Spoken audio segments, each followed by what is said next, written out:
اللہ کے ولیوں نے اپنی کتابوں میں ایک بات لکھی ہے، ہم نے جب بھی اس دعا کو پڑھا اللہ پاک جل شانہ نے اس سے فوری عطا فرمایا، اللہ نے آج تک اس دعا کے مانگے کا رد نہیں فرمایا۔ ایک واقعہ ہے حضرت علی کرم اللہ وجہہ کا۔ حضرت علی ایک سفر میں، تجارت کے سفر میں تشریف لے گئے، سفر تجارت میں آپ تشریف لے گئے۔ جب وہاں آپ تشریف لے گئے تو دیکھا ایک شخص ہے جھونپڑی، اس میں سے کرہانے کی آواز آ رہی ہے۔ آپ اندر تشریف لے گئے تو صاحب خانہ نے اندر سے آواز دی، جو بھی صاحب آ رہے ہیں اجازت سے آئیں۔ سمجھ گئے اندر مستورات ہیں۔ وہ صاحب باہر تشریف لے آئے تو پوچھا کیا ہوا، کرہانے کی آواز کیا ہے؟ کہا میری بیٹی ہے، جنگل میں لکڑیاں لینے گئی، اس کے اوپر ایک درخت گر گیا کاٹتے کاٹتے، اور اس کی وجہ سے اس کی کمر ٹوٹ گئی ہے، اب یہ بستر پہ پڑی ہے، اب یہ بیچاری تکلیفوں اور دکھوں میں۔ آپ نے فرمایا کوئی مسئلہ نہیں، میں ایک عمل کرتا ہوں، تو ایسا کر صرف اس کا کپڑا لے آ۔ آپ نے اس کے کپڑے کو سامنے رکھا، اس کو کہا اس کو پکڑ، اور اس کی طرف یوں انگلی کی، اور یہ دعا جو اب ہم پڑھنے لگے ہیں، بس یہ دعا پڑھی، اور صرف چند بار ہی پڑھتی، اندر آوازیں خاموش ہو گئی، چپ ہو گئی۔ آپ نے فرمایا پوچھو جا کے۔ آپ وہ بندہ اندر گیا تو واپس آیا، کہا بیٹی کو نیند آ گئی ہے، آج کئی ہفتے ہو گئے ہیں سو نہیں سکی، درد سے کرہا رہی تھی، اس کو نیند آ گئی ہے۔ آپ فرمانے لگے میں سفر میں جا رہا ہوں، جب واپس آؤں گا نا پھر پوچھوں گا، اگر کوئی تکلیف ہوئی تو پھر دم کروں گا، پھر دعا کروں گا، اور انشاءاللہ ٹھیک ہو جائے گی۔ آپ چلے گئے، آگے تشریف لے گئے تو آپ کے ہم سفر تھے، ان کی سواریاں تھیں، ان میں سے ایک گھوڑا تھا جس گھوڑے کو ٹھوکر لگی، چوٹ لگی، اس کے اگلے پاؤں کی ہڈی گھٹنا باہر نکل گیا، وہ ایک طرف ہو کے بیٹھ گیا، اس کا گھوڑا چل نہیں سکتا تھا۔ اس نے آ کے حضرت علی کرم اللہ درخواست کی کہ آقا اس کے لیے کچھ فرما دیں۔ فرمایا میں اس کے لیے دعا کرتا ہوں، یہ ٹھیک ہو جائے گا، اور آپ نے دعا پڑھنا شروع کر دی، اور فرمایا یہ اس کے ہاتھ پہ، اس کی ٹانگ پہ آپ نے ہاتھ پھیر دیا، جو معذور تھی ٹوٹی ہوئی نکلیا ہوا گھٹنا تھا، فرمایا ٹھیک ہو گیا۔ اور قافلے والوں نے دیکھا وہ گھوڑا سب سے آگے تھا، سب سے سبق رفتار تھا، اور سب سے لاجواب تھا۔ آگے ایک جگہ تشریف لے گئے تو قافلے کو پیاس لگی، پانی کی ضرورت تھی، کنواں دیکھا تو کنواں خشک تھا۔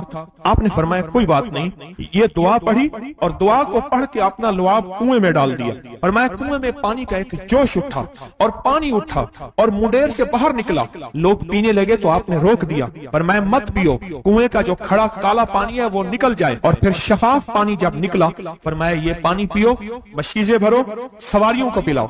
قافلہ چلتا رہا، آگے تشریف لے گئے، آگے دیکھا تو کھانا ختم ہو گیا، اتنا کھانا تھا کہ اب کھا لیں، آئندہ کیسے کھائیں گے؟ تو آپ نے فرمایا جو کھانا ہے لے آؤ۔ آپ نے کھانے کو رکھا، اوپر کپڑا ڈال دیا، اور یہ دعا پڑھنی شروع کر دی جو ابھی ہم بیٹھ کے پڑھیں گے، خوش قسمت ہیں۔ اور کپڑا ڈال کے فرمایا دعا فرمائی، یہ عمل فرمایا، یہ دعا پڑھی، اور اس کے بعد فرمایا دیکھو کھا لیا، اور فرمایا ہمارا 17 دن کا سفر تھا، اس 17 دن میں ہم نے کھایا، لوگوں کو کھلایا، جہاں لوگ آتے تھے ان کو بٹھاتے تھے، دسترخوان ہمارا تھا چند افراد کا، پھر سینکڑوں لوگوں نے کھایا۔ 17 دن کے سفر میں تھوڑی سی کمی بھی نہ ہوئی، جب گھر لوٹے تو وہی کا وہی ہمارا خزانہ، کھانا وہی سارا توشہ موجود تھا۔ آگے تشریف لے گئے تو ایک تجارت میں ایک دیکھا تو ایک بندہ ہے ٹھیکریوں پہ ٹھیکریاں مار رہا ہے، آپ اس کی طرف تشریف لے گئے، آپ نے اس کو جا کے دیکھا، لگتا ہے کہ تو پرانا جواری ہے۔ اس نے کہا جوا کھیلتا تھا، سب کچھ ہار بیٹھا ہوں، ہر چیز زندگی ختم ہو گئی ہے۔ آپ نے فرمایا اچھا ایسا کر توبہ کی نیت کر لے، اللہ سے توبہ کر لے، اور پھر میں تیرے لیے دعا بھی کرتا ہوں، عمل بھی کرتا ہوں، تو ایسا کر پتھر پہ پتھر مار، تیرا ہر پتھر سونے کا بنتا جائے گا۔ آپ بیٹھ گئے، اس نے ویسے ہی پتھر پہ پتھر مارا، اور جیسے بیچارہ بے بسی کی حالت میں پہلے مار رہا تھا، آپ نے دعا کرنی شروع کر دی، یہ دعا پڑھنی شروع کر دی، اور دعا پڑھتے پڑھتے دیکھا تو لوگوں نے پتھروں کی شکلیں بدلنا شروع ہو گئی، اور جو پتھر بھی اس کے ہاتھ میں آیا تھا وہ سارے پتھر سونے کے بن گئے۔ آپ نے سارا سونا اس کو دیا، چل پڑے۔ سفر میں آگے جاتے جاتے دیکھا کہ ایک شخص ہے، اس کے ساتھ ایک بچہ ہے، ایک بوڑھی عورت ہے، ایک بوڑھا گدھا ہے، اور وہ سارے پیدل چل رہے ہیں، گدھے کو سواری کو ساتھ لیے ہوئے۔ تو آپ نے پوچھا کیا ہوا؟ انہوں نے کہا ایک سانپ ہے جو اس گدھے کے پہ مسلط ہے، اس سامنے بیٹھا ہے، وہ نیچے نہیں اتر رہا، ہم نے مارنے کی کوشش کی ہے، اس کی پھنکار سے عصا جل جاتا ہے، اور جلا ہوا عصا دکھایا، ڈنڈا جلا ہوا دکھایا کہ ایک پھنکار سے ڈنڈا جل جاتا ہے، وہ مسلط ہے گدھے پہ، ہم پیدل چل رہے ہیں، منزل پہ ہے، سانپ مسلط ہے، اس کا کوئی حل نہیں۔ آپ نے فرمایا اس گدھے کو اس جھاڑی سے اس درخت سے باندھ دو، اور باندھ کے آپ قبلہ رخ ہوئے اور یہ دعا پڑھنی شروع کر دی، اور فرمایا پھر دوسرے رخ ہوئے اور یہ دعا پڑھنی شروع کر دی، اور تیسرے رخ ہوئے اور دعا پڑھنے کے بعد آپ نے اس سانپ پہ پھونک مارا، سانپ چونٹی بن کے چھلانگ لگائی اور غائب ہو گیا۔ تو انہوں نے پوچھا آقا یہ کیا تھا؟ فرمایا یہ تمہارے اوپر ایک دشمن جن مسلط تھا جو کہ تمہاری جانوں اور عزتوں کا لٹیرا تھا۔ آخرکار آپ کے غلام نے آپ سے پوچھا آقا اگر آپ یہ دعا ہمیں سکھا دیں، چشمہ فیض سے گر ایک اشارہ ہو جائے، چشمہ فیض سے گر ایک اشارہ ہو جائے، لطف ہو آپ کا اور کام ہمارا ہو جائے۔ آئیں بسم اللہ کر کے اس دعا کو پہلے سنتے ہیں۔ یا وہاب حبلی من نعمت الدنیا والآخرہ انک انت الوہاب۔ اللہ کے ولیوں نے اپنی کتابوں میں ایک بات لکھی ہے، ہم نے جب بھی اس دعا کو پڑھا اللہ پاک جل شانہ نے اس سے فوری عطا فرمایا، ورنہ اس کی نسبت عطا فرمائی، اور ورنہ چند لمحوں میں عطا فرمایا، ورنہ چند دنوں میں۔ اللہ نے آج تک اس دعا کے مانگے کا رد نہیں فرمایا۔ رزق کی وسعت کے لیے جو میں بتاتا ہوں کہ بندہ ہے 129 دن اور 129 دفعہ سورۃ کوثر پڑھ اور پھر آنکھوں سے رب کی طاقت کے جلوے دیکھ۔ 129 دن اور 129 بار آپ بتائیں جو یہ پڑھتے ہیں 129 بار سورۃ کوثر کتنا وقت لگتا ہے؟ صحیح بتائیں، اگر نہیں پڑھتے نہ بتانا۔ 10 منٹ کی آواز بھی ہے، 7-8 منٹ کی آواز بھی ہے، 15 منٹ کی آواز بھی ہے۔ ہم 15 منٹ لے لیتے ہیں، 15 منٹ لے لیتے۔ کیا روزانہ کے 15 منٹ ہمارے لیے مشکل ہے؟ 129 بار سورۃ کوثر، اور اگر جگہ اور وقت ایک ہو تو پھر اس کی طاقت اور تاثیر حیرت انگیز طور پہ دگنی ہو جاتی ہے۔ زمان اور مکان وہی وقت وہی جگہ، مجبوراً اگر نہیں ہے تو کوئی حرج نہیں، پر یقین دل کی گہرائیوں، اندر کا درد اور پورے خشوع خضوع، دھیان، طلب، تڑپ اور جذبے کے ساتھ پڑھ 129 بار۔ اصل میں یہ 129 کا جو عدد ہے نا، لفظ لطیف کا عدد ہے، یا لطیف ہو نا، لطیف 129 بار اور 129 دن۔ پھر قدرت کے خزانے اور رب کی رحمت کے خزانے، اس کی عطا اور شفقت کے خزانے، اس کی مہربانی کے خزانے۔ ایک اور چیز بتاؤں، دیدار مصطفیٰ کے لیے، کملی والے کے دیدار کے لیے سورۃ کوثر بہت باکمال ہے۔ اب اس کے فائدے سنتے جائیں، 129 دفعہ کے فائدے ذرا سنتے جائیں، کیونکہ میرے آقا کی تسلیوں کے لیے، دلجوئیوں کے لیے یہ آیت، یہ سورت اتری تھی۔ قرآن کی سب سے چھوٹی سورت ہے۔ دلجوئیوں کے لیے تانے دے دے کے ظالموں نے میرے آقا کے سینے کو چھلنی کیا، اور اللہ پاک جل شانہ نے فرمایا میرے حبیب کیوں غمزدہ ہیں، ہم نے آپ کو کوثر دے دی۔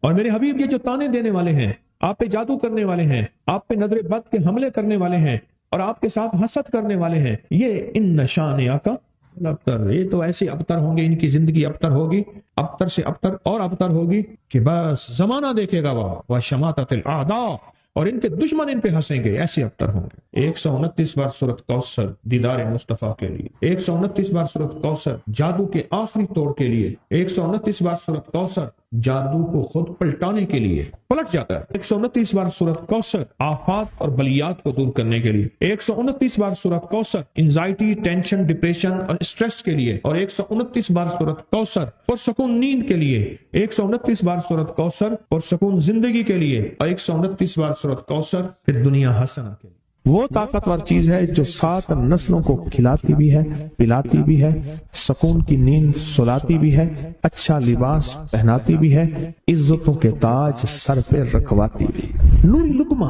اپنی زندگی کی ضرورت بنا لے، پھر کیا ہوگا؟ سورۃ فاتحہ کی آیات 7 ہیں۔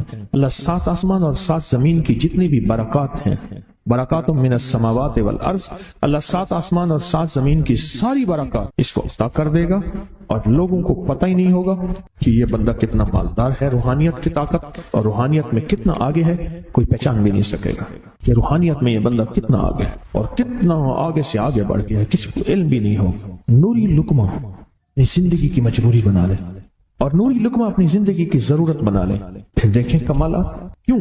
فرمایا جو سارے قرآن میں ہے، جو سارے قرآن میں ہے، جو سارے قرآن میں ہے، آنکھیں کھل جائیں۔ یہ سورۃ فاتحہ نماز کھانے کے دوران پڑھنے والا یہ اہل نظر میں ہے، اس کی نظر وسیع ہو جاتی ہے۔ یہ اہل کشف ہوتے ہیں، ان کی دل کی آنکھیں کھل جاتی ہیں، یہ فرشتوں کو دیکھتے ہیں، یہ انسانوں کے دلوں میں جھانک لیتے ہیں، یہ کائنات کے راز پڑھ لیتے ہیں، کائنات کے راز پڑھ لیتے ہیں۔ یہ اللہ پاک ان کے سامنے جنات آنکھوں سے دکھاتا ہے، حتیٰ کہ یہاں تک کہ اللہ قبر کے راز بھی ان کے اوپر کھل دیتے ہیں۔ نوری لقمے کا اثر یہ ہے، دل کی آنکھیں کھل جاتی ہیں، دل کی آنکھیں کھل جاتی ہیں، دل کی آنکھیں کھل جاتی ہیں۔ یہ نور لقمے کی تاثیر ہے۔ چہرے کی آنکھیں تو سب کے پاس ہیں، دل کی آنکھیں سب کے پاس نہیں، دل کی آنکھیں سب کے پاس نہیں، چہرے کی آنکھیں سب کے پاس ہیں، دل کی آنکھیں سب کے پاس نہیں۔ نوری لقمے کی یہ تاثیر ہے کہ دل کی آنکھیں کھل جاتی ہیں اور دل کی دنیا آباد اور دل کی دنیا شاد اور دل کا وہ بندہ بامراد بن جاتا ہے جو نوری لقمے اپنی زندگی میں شامل کرتا ہے۔ اور نوری لقمے سورۃ فاتحہ، اور کتنی بار؟ اچھا، یہ سورۃ فاتحہ بیماریوں کا علاج۔ صحابہ کرام فرماتے ہم جا رہے تھے، کوئی ایک سردار تھا، اس کو بچھو نے کاٹ لیا اور اس کو چیخ رہا تھا بیچارہ، فرمایا سانپ کا کاٹا سوئے، بچھو کا کاٹا روئے۔ میرے پاس ایک سانپ کا کاٹا آیا تھا، غنودگی میں تھا، بہت غنودگی میں سے سوتا تھا، اور میں نے کہا اس کو سونے نہ دے، خیال نہ کیا انہوں نے، ادھر سے ہٹا تو بندہ ختم ہو گیا، سانپ کا کاٹا۔ ہمارے والد صاحب رحمۃ اللہ علیہ کے تھے ملک عبد الرحمان ڈوڈی، تو لائے تو کہنے لگے اس بچھو کے کاٹے کا علاج، صحابہ کرام نے 7 بار سورۃ فاتحہ پڑھ کے اس پہ دم کر اور وہ ٹھیک ہو گیا۔ اور میں جب سورۃ فاتحہ عرشوں سے زمین پہ آئی، نازل ہوئی، ایک گونج اٹھی، ایک آواز آئی، اور میں اللہ سے آج وہ چیز زمانے پہ زمین پہ نازل کی ہے جو اس سے پہلے کبھی آئی نہیں تھی اور جو اس کے بعد کبھی آئے گی، اس سے پہلے کبھی آئی نہیں تھی، اس کے بعد کبھی آئے گی۔ اور جب سورۃ فاتحہ نازل ہوئی، شیطان رویا، پیٹا، اپنا سر پہ راکھ ڈالی اور اتنا شور کیا کہ کاش کہ یہ سورۃ فاتحہ آئی ہے، اور اگر آئی ہے تو واپس چلی جائے، اگر واپس نہیں گئی تو کسی کی زبان پہ نہ جائے، یعنی کوئی اس کو پڑھ نہ سکے، اگر پڑھے تو اس کا یقین نہ ملے۔ یقین سے پڑھنے والے کی دنیا بھی، آخرت بھی، رزق بھی، عزت بھی، صحت بھی، تمنگری بھی، بادشاہت بھی، خوشیاں خوشحالیاں بھی یقین سے پڑھنے والے کو ملتی ہیں۔ اور اس لیے آج بھی شیطان سورۃ فاتحہ سے لرزتا ہے کہ سورۃ فاتحہ پڑھنے سے جنات اور شیاطین ایسے دور ہوتے ہیں، ایسے کہ میلوں دور چلے جاتے ہیں، اور اس بندے سے خوف زدہ ہوتے ہیں جو سورۃ فاتحہ پڑھتا ہے۔ کھانے کے دوران اس کی حکمت کیا ہے؟ انسان کھانے کے دوران مشغول ہوتا ہے، کھانے کی لذتوں میں کھویا ہوا ہوتا ہے، اور اگر بھوک بہت زیادہ ہو بھوک بہت زیادہ ہو تو پھر تو ہوش نہیں ہوتا، پھر ہوش ہی نہیں ہوتا اگر بھوک بہت زیادہ ہو۔ اب اسی دوران جس طرح سنیں غور سے، بڑی میں عجیب بات بتا رہا ہوں، حضرت امام جعفر صادق سلام اللہ رضوان اللہ تعالی علیہ مجمعین اللہ کے ولی تھے، ولایت کے تاجدار تھے، سرداروں کے سردار تھے، اولیاء کے سردار تھے۔ میں بازار میں جاتے تھے، جا کے پھر واپس آ جاتے تھے، پھر جاتے کچھ نہیں خریدتے تھے۔ کسی نے پوچھا اب کیوں جاتے ہیں؟ فرمایا 2 وعدے لینے، کیا؟ میں جا کے بازار میں ہر بندے کو سلام کرتا ہوں، وہ سلام کا جواب دیتے ہیں، اور کیا پتا کسی کے سلام کا جواب ایسا ہو جو اللہ کے ہاں مقبول بھی ہو، محبوب بھی ہو۔ اور پھر فرمایا بازار میں جاتا ہوں اور جا کے بازار میں جاتا ہوں اور جا کے بازار کی دعا پڑھتا ہوں، فرمایا جو چوتھا کلمہ گھر میں پڑھے گا اس کو 10 نیکیاں ملیں گی، اور جو بازار میں پڑھے گا کتنی نیکیاں ملیں گی؟ 10 لاکھ نیکیاں ملیں گی۔ فرمایا میں 10 لاکھ نیکیاں کمانے کے لیے جاتا ہوں۔ آل رسول کی محبتیں، عبادتوں کا حرص دیکھیں، ہمیں مال کا حرص، انہیں اعمال کا حرص۔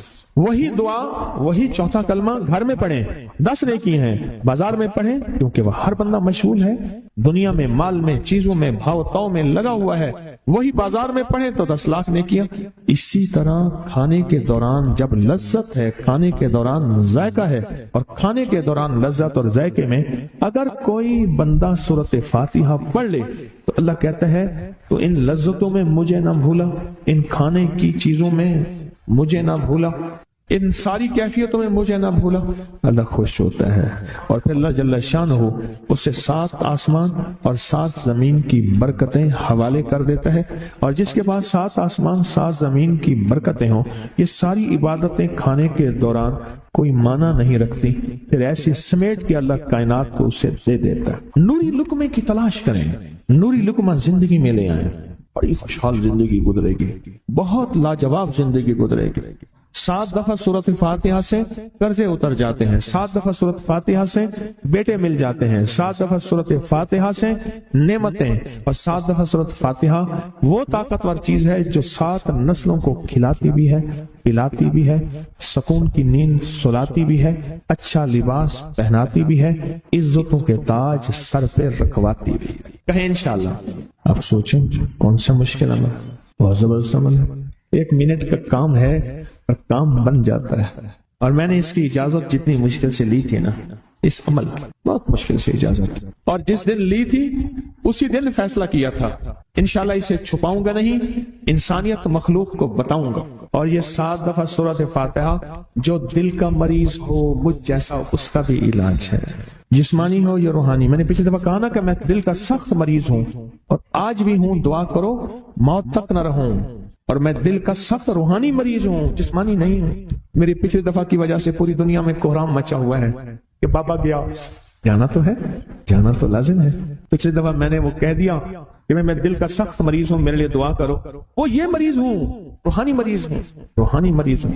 تو یہ بیماری جو دل کی بیماری ہے نا، اس کا بھی علاج ہے، روحانی ہے یا جسمانی۔ جیسے میں دل کی روحانی بیماریوں کے بارے میں نے آپ کو کہا، میں سخت مریض ہوں دل کا، اللہ کرے اس کا مرض کا علاج ہو جائے، تو کھانا کھاتے ہوئے میرے دل کے لیے بھی آپ دعا کریں گے کہ اللہ بھی میرے دل کو ٹھیک کر دے، اللہ بھی ٹھیک کر دے۔ آپ مجھے بزرگ سمجھتے رہے اور اندر سے کام کھوکھلا ہو، یہ دل کی روحانی بیماریوں کا بھی علاج ہے، اور یہ جسم کی اور دل کی جسمانی بیماریوں کا بھی علاج ہے۔ یہ صحت مندی کا راز ہے، سورۃ فاتحہ ہے بابا، سورۃ فاتحہ، سورۃ فاتحہ۔ جو بندہ سورۃ فاتحہ پڑھتا ہے، ایک بار اللہ جل شانہ ان 7 آیات کی تاثیر اور طاقت اسے عطا فرماتے ہیں، اور 7 سمندروں میں جو غذا، رزق، طاقت اور قوت اللہ نے رکھی ہے، اس کا حصہ اس بندے کو دیتے ہیں جو صرف ایک بار سورۃ فاتحہ پڑھتا ہے۔ یہ جو وظیفے ہیں کسی درویش کی، یا کوئی درویش نے جس کو اجازت ہے اس کی اجازت صحیح ہو، ہر بندہ اجازت دینا نہ شروع کر دے، اجازت کے پیچھے نسبتیں چاہیے، ان نسبتوں کی طاقت چاہیے۔ وہ جو اجازت ملتی ہے، اس اجازت کے اندر جو تاثیر ہوتی ہے، اس میں جو کمال ہوتا ہے، اس میں جو اندر کی کیفیتیں ہوتی ہیں، اس اجازت سے نسلوں میں تمنگری، دولت، رزق، عزت، صحت ایسے بارش کی طرح برستی ہے۔ میرے جو مرشد تھے حضرت خواجہ سید محمد عبداللہ حجویری رحمۃ اللہ علیہ، میرے مرشد جو تھے وہ حضرت داتا صاحب کی سچی آل میں سے تھے۔ مجھے جاتے جاتے انہوں نے اجازت دی 1991 ستمبر میں، اور مدینہ منورہ فرمایا میں جا رہا ہوں، بس اب بقی میں، اور بقی کے اندر جا کے سو گئے۔ اب بھی میں مرشد کے ہاں جاتا ہوں تو جنت البقی کے قبرستان میں ان کی نسبتیں دیکھیں کتنی اونچی ہیں۔ پھر وہ نہیں، 26 بڑی ہستیوں نے مجھے خلافتیں، اجازتیں دیں، 26 سے بلکہ زیادہ اجازتیں اور خلافتیں دیں، اور ان کی توجہات ہیں، ان کی پیچھے دعائیں ہیں، اور پیچھے کامل کے ہاتھ ہیں۔ یہ روحانیت کی نسبتیں ہوتی ہیں، روحانیت کی نسبتیں ہوتی ہیں۔ ان نسبتوں کے ساتھ جیسے آپ تسبیح خانے میں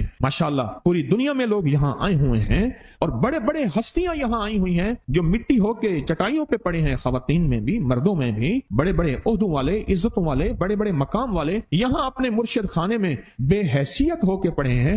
جو بے حیثیت ہو کے آتا ہے اللہ اس کو عزت پر مقام اور حیثیت دے۔ کہنے لگا میں نے نا حمزات کو قابو کرنے کے لیے میں نے ایک عمل کیا۔ عمل یہ تھا کہ ایک بڑا سا تھال لے لیں، جیسے یہ گارے اور مٹی میں تھال ہوتے ہیں، اس کا چراغ بنا لیں، اس میں 10 کلو تیل ڈالیں اور بڑی ساری بتی ہو، ٹھیک، اس کی بتی جلائیں، 10 کلو تیل جلنا ہے۔ یہ ساتھ کتنا تیل جلنا ہے؟ اس کی بتی میں، اس کی لو میں دیکھنا ہے، اور پھر بیٹھنا اس انداز سے ہے کہ میرا سایہ ہو، اور پھر میں اپنے سائے کو بھی دیکھوں، لو کو بھی دیکھوں، اور اس کے بعد یہ وظیفہ پڑھنا ہے۔ 40 دن میں یہ 10 کلو تیل جل جاتا ہے۔ دن رات بیٹھنا ہے اور اس کو پڑھنا ہے۔ 30 دن جب گزرے تھے، 30 دن گزرنے کے بعد اس کو نقشے نظر آنا شروع ہوئے۔ نقشے یہ نظر آنا شروع ہوئے کہ گھر ہے، بچے ہیں، کھیل رہے ہیں، اماں بیٹھی ہے، آپس میں بچے کو لڑ بھی رہے ہیں، کھا بھی رہے ہیں، پی بھی رہے ہیں، اس نے ادھر سے توجہ ہٹائی۔ مرشد نے فرمایا تھا کہ دیکھ میری نگرانی میں عمل کر رہا، نقشے نظر آئیں گے، کسی نقشے میں نہ توجہ کرنا نہ خوف کرنا، خوف بھی آئے گا، چیزیں بھی آئیں گے، نہ کرنا ہے، بس نہ کرنا۔ دوسرے دن آفس سے نظر آیا، پھر بچے ہیں کسی باغ میں کھیل رہے ہیں، ایک بچہ پھر گم ہو جاتا ہے، ماں روتی ہے، اتنا روتی ہے اس کو رونا آ جاتا ہے۔ پھر خیال آیا مرشد نے فرمایا تھا کسی توجہ نہ کر، یہ کیا نقشہ شروع ہو گیا؟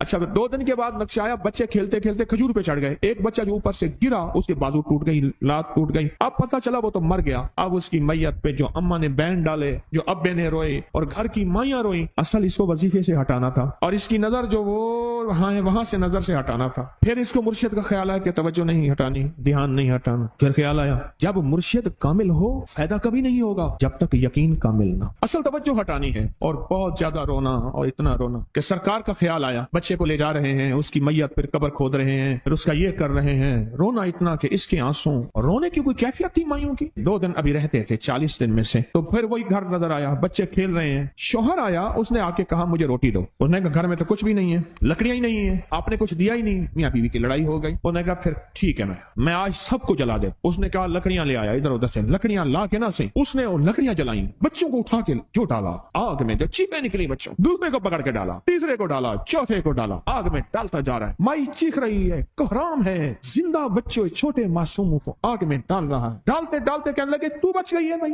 پھر پکڑ کے میں تجھے ڈالتا ہوں۔ جب اس کے ڈال کے کہنے لگا اب اس عامل کو تو بچ گیا ہے، ایسے اس کو ایسے ایسے پکڑنے لگا اور پیچھے مرشد کا کھینچ کے تھپڑ اس کو آیا۔ جب کھینچ کے تھپڑ آیا سارا نقشہ ختم ہو گیا۔ اوہو کہنے لگا یہ کیا تھا؟ مرشد کامل ایسا ہوئے جڑا لولوں دے وچ وسے ہو، نال نگاہ دے پاک کریندا، نہ صابن سجی دھتے ہو۔ یہ اس وقت ہوگا جب یقین ہوگا، جب تیرا یقین کمزور ہے۔ مرشد کامل ہے، یقین کامل نہیں، ناکام رہے گا ساری زندگی، تھرمامیٹر لگاتا رہے گا۔ کوئی کہہ دے گا کہ تیرا مرشد 1 نمبر ہے، ولی ہے، کہا سبحان اللہ۔ کوئی کہہ دے گا 2 نمبر ہے، کہے توبہ توبہ۔ ساری عمر اسی زندگی میں رہے گا، کبھی نہیں پا سکے گا۔ 40 دن کے بعد مرشد کی خدمت میں حاضر ہوا اور سارے نقشے بتائے، فرمایا نہ بتاؤ ہم دیکھ رہے۔ علامہ فخر الدین رازی رحمت اللہ علیہ کا مشہور واقعہ ہے، مرید جو ہے آپ کا سینکڑوں میل دور، اور وہ مرید وہ تھا جو ساری عمر اللہ کے وجود کو کہتا رہا کہ اللہ کے وجود کو نہ ماننے والے کہتے تھے کوئی اللہ نہیں ہے، کہاں ہے دکھاؤ، ہر چیز خود بخود بن گئی ہے، خود بخود ختم ہو جائے گی۔ ان کے پاس 100 دلیلیں تھیں، کتنی 100 دلیلیں تھیں، اور آج تک ان کی دلیلوں کو کوئی توڑ نہیں سکا تھا اللہ کے وجود پہ۔ آخری وقت ہے اور آخری وقت کے اندر ایک دروازہ کھٹکھٹایا کسی نے کہ جناب ایک بزرگ آپ سے ملنے آئے ہیں۔ وہ بزرگ ان کے دوست تھے پرانے ہیں، اوہو آپ کا آخری وقت ہے، میں ملنے آیا۔ اور وہ بزرگ نہیں تھا، وہ شیطان کی شکل بن کے آیا تھا۔ اس نے آتے ہی وہ مسئلہ چھیڑ دیا، آج تک اس کی دلیلیں کوئی نہیں توڑ سکا تھا، یہ اس کی دلیل توڑ گیا۔ پہلی دلیل ٹوٹ گئی، اس نے دوسری دی اللہ ہے، اس نے وہ دلیل بھی توڑ دی کہ اللہ نہیں ہے، اس نے تیسری دی اللہ ہے، اس نے وہ اپنے علم کی طاقت وہ دلیل بھی توڑ دی۔ چوتھی 99 دلیلیں توڑی، ابھی ایک دلیل باقی رہتی ہے، اگر وہ بھی دلیل گئی تو یہ بھی کہتا ہے اللہ نہیں، اور آخری وقت میں رب کے وجود کا انکار کر کے خاتمہ خراب کر کے گیا۔ مرشد وضو فرما رہے تھے، دور کہیں میلوں میلوں دور اللہ نے اپنی طاقت قدرت سے نقشے ہٹائے سامنے سے، اور نقشے ہٹائے کہ تیرا مرید گیا، وہیں سے وضو کا پانی چلو بھر کے نہ زور سے پھینکا، اور کانوں میں آواز آئی کیوں دلیلیں دے رہا ہے؟ تو نہیں کہتا میں نے اللہ کو بغیر دلیل کے مانا، تو دلیلیں دے رہا ہے کیوں نہیں کہتا کہ میں رب کو بغیر دلیل کے مان؟ علامہ رضی اللہ تعالیٰ عنہ امیر المومنین مسجد نبی میں خطبہ دے رہے ہیں، حضرت ساریہ صحابی تھے، وہ اس لشکر کے سپہ سالار تھے، میلوں سے میلوں سینکڑوں میل دور ایسے نقشے ہٹے، اور خطبے کے دوران انوکھی بات کہہ دی، یا ساریہ الجبل، ساریہ پہاڑ کے پیچھے دیکھ دشمن وہاں سے حملہ کر رہا ہے، اور پھر خطبہ شروع کر دیا۔ جمعہ کا خطبہ تھا، لوگ حیران، یہ امیر المومنین نے کیا فرما دیا؟ جب حضرت ساریہ کا قافلہ آیا واپس تو فرمایا فلاں وقت فلاں لمحے فلاں وقت میں، جمعے کے دن فلاں لمحے میں امیر المومنین آپ کی آواز آئی تھی، اگر نہ آتی تو دشمن نے پیچھے سے مقابلہ حملہ کر دیا تھا اور ہمیں کاٹ کے رکھ دیتا، ٹوٹے ٹوٹے کر دیتا۔ آپ کی آواز آئی ساریہ پیچھے دیکھ دشمن حملہ کر رہا ہے پہاڑ کے پیچھے، یا ساریہ الجبل۔ یہ میں آپ کو حوالوں سے بات کر رہا ہوں، روایات بتا کے بات کر رہا ہوں۔